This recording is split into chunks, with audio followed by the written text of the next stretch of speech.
Varicose veins కి సరైన చికిత్స కోసం సంప్రదించండి ఎవిస్ హాస్పిటల్. ఓం శ్రీ గురుభ్యో నమ. శ్రీ మహాగణాధిపతయ నమ. శ్రీమాత్రే నమ. కర్కటే పూర్వఫల్గుణ్యాం తులసీకాననోద్భవాం పాండ్యే విశ్వంభరాం గోదాం వందే శ్రీరంగనాయకీం. నీళాతుంగస్తనగిరితటీ సుప్తముద్బోధ్య కృష్ణం పారార్జం స్వం శృతిశతశిరసిద్ధమధ్యాపయంతి స్వోచ్ఛిష్టాయాం సృజినిగళితం యా బలాత్కృత్య భుంక్తే గోదా తస్యై నమ ఇదమిదం భూయ ఏవాస్తు భూయః. శ్రీ భూనీల సమేత గోదా రంగనాథ స్వామినే నమః. தூமணிமாடத்துச்சுத்தும் விளக்கெரிய தூபம் கமலத்துல இளை மேல் கண் வளரும் மாமான் மகளே மணிக்கதவம் தாழ்த்திழவாய் மாமீர் அவளை எழுப்பீரோ உன்மகள்தான் ஊமையோ அன்றிச் செவிடோ அனந்தலோ ஏமப் பெருந்துயில் மந்திரப்பட்டாளோ மாமாயன் மாதவன் வைகுந்தன் என்றென்று நாமம் பலவும் నవింద్రేలోరెంబావాయ్. 9వ నాటి ఉదయం అంటే అప్పటికే బ్రాహ్మీ ముహూర్తానికి నిద్రలేచినటువంటి గోదాదేవి చెరులతో కలిసి స్నానవ్రతం చేయడానికి బయలుదేరుతోంది.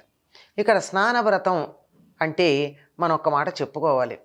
ఏమిటి స్నానవ్రతం? స్నానం చేద్దాం రండి అంటే రోజు స్నానం చేయటం లేదా వీళ్ళు? మామూలుగా చేసేటటువంటిది మలాపకర్షణ స్నానం లేదా సంకల్పం చెప్పుకుని పుణ్యతీర్థాల్లో చేసేటటువంటిది, పుణ్యతిథుల్లో చేసేది అఘమర్షణ స్నానం. కానీ వీరు చెప్పేటటువంటిది భక్తిలో మునిగిపోయే స్నానం, జ్ఞానంలో తడిసిపోయేటటువంటి స్నానం.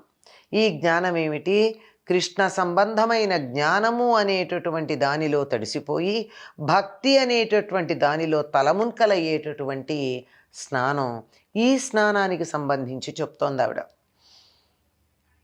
పరిశుద్ధమైనటువంటి నవవిధమణులతో నిర్మించబడిన మేడలో సుఖశయ్యమైన చుట్టూ దీపాలు వెలుగుతుండగా, అగరు ధూపాలు ఘుమఘమలాడుతుండగా నిద్రపోతున్న ఓ అత్త కూతురా అని సంబోధించింది. సుఖాలు ఎక్కువయ్యేటప్పటికీ సాధనకి ఒళ్ళు సహకరించదు. ఇంకొంచెం సేపు పడుకుందాం, ఇంకొంచెం ఎంత సుఖంగా ఉంది, ఎంత హాయిగా ఉంది, ఈ హాయిని అనుభవిద్దామనేటటువంటి భావన ఉంటుంది. అపురూపంగా పుట్టినటువంటి పిల్లల్ని అపురూపంగానే పెంచుకుంటూ ఉంటారు పెద్దలు. గోదాదేవి యొక్క అత్త కూతురు అటువంటి సుకుమారి, అటువంటి అపురూపంగా పెరిగినటువంటిది. అందుకని ఆమె పడుకోవడానికి ఏర్పాట్లు ఎలా చేశారో చూడండి. ఇంట్లో మంచి ఎటువంటి మాలిన్యాలు లేనటువంటి నవవిధ మణులతో కట్టిన మేడ. అక్కడ ఆ రోజుల్లో ధనవంతుల ఇళ్లల్లో దీపాలు ఎలా ఉండేవి అంటే మణులు పెట్టుకునేవారు. అవి చీకటి పడగానే ఎంత చీకటి పడితే అంత ఎక్కువ కాంతినిస్తూ మన కంటికి కావలసిన కాంతిని ఇవ్వగలుగుతూ ఉంటాయి. ఆ దీపాలకు మళ్ళీ ఆముదం పోయడం, ఒత్తివేయడం, వెలిగించడం లాంటి శ్రమలు ఉండవు. పొగొస్తుంది కదా దానికి. అందువల్ల అటువంటివి లేకుండా మణులతోనే భవన నిర్మాణంతో పాటుగా అటువంటి అందమైనటువంటి చుట్టూ దీపాలు వెలుగుతూ ఉంటే, ఎందుకంటే చీకటిగా ఉన్నటువంటి గదిలో నిద్రించకూడదని చెప్పి పెద్దలు చెప్తారు. తప్పనిసరిగా కొద్దిగానైనా వెలుగు ఉండాలి. ఇక్కడ బాగానే వెలుగులు పెట్టారు. చిన్నపిల్ల కదా, భయపడుతుందో ఏమో అని. ఆ వెలుగులతో పాటు అగరుధూపాలు ఉన్నాయి. అంటే శయనశాస్త్రం చాలా గొప్పగా ఉందండి. మన పూర్వులు మనకి చెప్పింది. తర్వాత పాసురాల్లో మంచం ఎట్లా ఉండాలో కూడా చెప్తారు. గది ఎలా ఉండాలి అంటే మంచి కొద్ది వెలుగు ఉండాలి, అగరుధూపాల వాసన ఉండాలి, ఘుమఘమలాడుతూ ఉండాలి. ఎందుకంటే పరిమళం ఉన్నట్టయితే, మంచి సువాసన ఉన్నట్టయితే నిద్ర సుఖంగా పడుతుంది. అన్ని రకాల వాసనలు పనికిరావు. సుఖనిద్ర పట్టడానికి తగినటువంటి పరిమళాలు కొన్ని ఉంటాయి. అటువంటి మంచి వాసనలు కలిగినటువంటి గదిలో అగరుధూపాల వాసనలు, కొద్దిగా ఉండేటటువంటి వెలుగులు ఇవన్నీ ఉండగా, ఓ అత్త కూతురా హాయిగా నిద్రపోతున్నావు కదమ్మా నువ్వు. సుఖం ఎలా ఉంది అంటే ఆ సుఖాన్నించి వదిలిపెట్టుకోవడానికి వీలు లేకుండా ఉంది. మణికవాటపు గడియ తీయ. ఆ ఇల్లంతా మంచి నవరత్నాలతో నిర్మాణం చేయబడింది కదా. తలుపుకి వేసినటువంటి గడియ మణులతో తయారు చేయబడిందిట.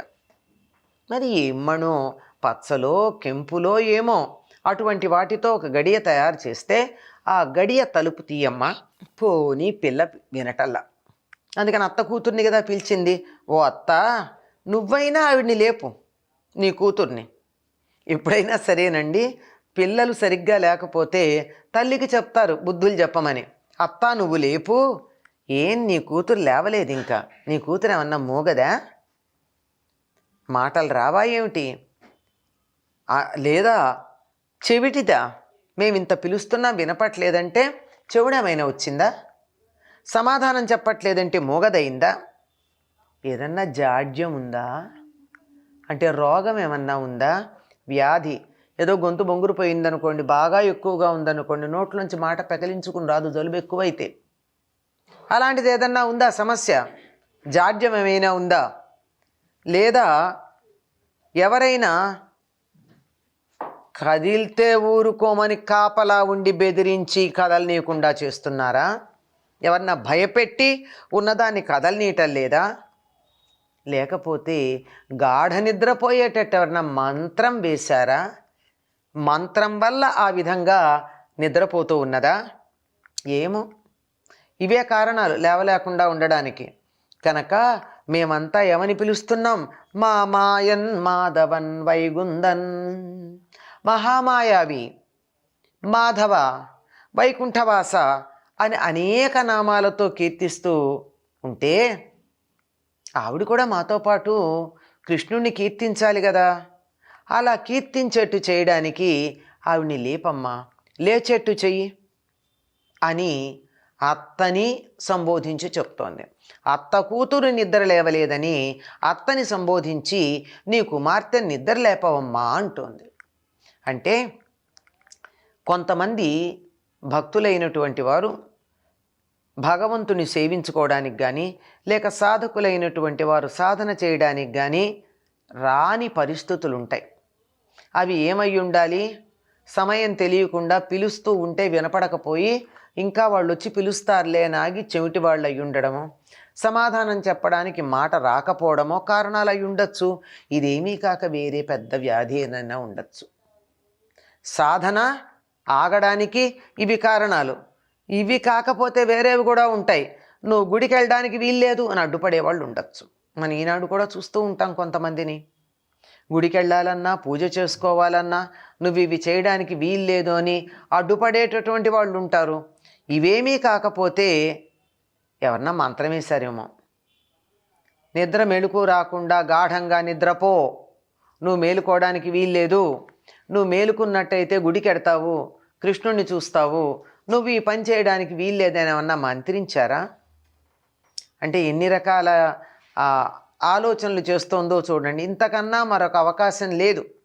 ఇంత పిలిచినా బయటికి రావడం లేదు ఆ గోపిక అంటే, అయితే చెమిటిదన్నా అయి ఉండాలి, మోగదన్నా అయి ఉండాలి, లేకపోతే ఆవిడికి ఏదన్నా వ్యాధి వచ్చి ఉండాలి, లేదా ఎవరన్నా కాపలా ఉండి నోరెత్తడానికి వీల్లేదు, కదలడానికి వీల్లేదని భయపెడుతున్నా ఉండాలి, లేదన్నా మంత్రించి కదలడానికి వీల్లేదని కూర్చోబెట్టాలి. ఇవన్నీ కూడా మనం సన్మార్గంలో వెళ్ళే వాళ్ళకి వచ్చేటటువంటి అడ్డంకులుగా మనం గమనిస్తూనే ఉంటాం. వీటిల్లో ఏ ఒక్కటి ఉన్నా సాధన అక్కడ ఆగిపోతుంది. భగవత్ సేవ చేయడం అన్నది కుదరకుండా ఇబ్బంది కలుగుతుంది. ఇంతకన్నా వేరే రకాలైనటువంటి విఘ్నాలు భగవద్భక్తులకు ఉండవు. కనుక అట్లాంటిది ఏమన్నా జరిగిందా, మాతో పాటుగా నీ కూతుర్ని లేపితే ఆవిడ కూడా మహామాయావి, వైకుంఠవాస, మాధవ అని కీర్తిస్తుంది. అలా కీర్తన చేయడం మనకే మంచిది కదా. ఎవరైతే భగవంతుడిని కీర్తిస్తారో వారికి మేలు కలుగుతుంది. వారి కుటుంబ సభ్యులు కూడా శాంతముగా ఉండడానికి అవకాశం ఉంటుంది. తప్పనిసరిగా నిద్రలేపమ్మా అత్త, అత్త కూతురా లే అని చెప్పి లేవలేకపోతే అత్త నువ్వన్నా లేపని బాధ్యత తల్లి మీద పెట్టింది. ఎవరైతే బాధ్యత వహిస్తారో వారు సన్మార్గంలో జీవులు వెళ్ళడానికి సహకరించవలసినటువంటి అవసరం వారిపైన ఉంటుంది. ఆ మాటను కూడా ఇక్కడ కొద్దిగా సూచన చేయడం ఉంది. ఇంట్లో పిల్లలకి భక్తి లేదు అంటే భక్తి ఉండాలి అనే సంగతిని చెప్పకపోవటం అనే దోషం పెద్దల మీదే ఉంటుందన్నది ఒక చిన్న సూచన ఈ పాసురంలో మనకి కనపడుతూ ఉందండి. పైకి భక్తి అయినా లోపల అనేకమైనటువంటి సామాజిక అంశాలు కూడా, పరిసరాలు, ప్రకృతి ఇత్యాదులన్నీ కూడా ఇందులో మనకి ఈ పాసురాల్లో తొంగి చూస్తూ ఉంటాయి. స్వోచ్చిష్టమాలికా బంధగంధబంధురజిష్ణవే విష్ణుచిత్తతనూజాయై గోదాయై నిత్యమంగళం. స్వస్తి.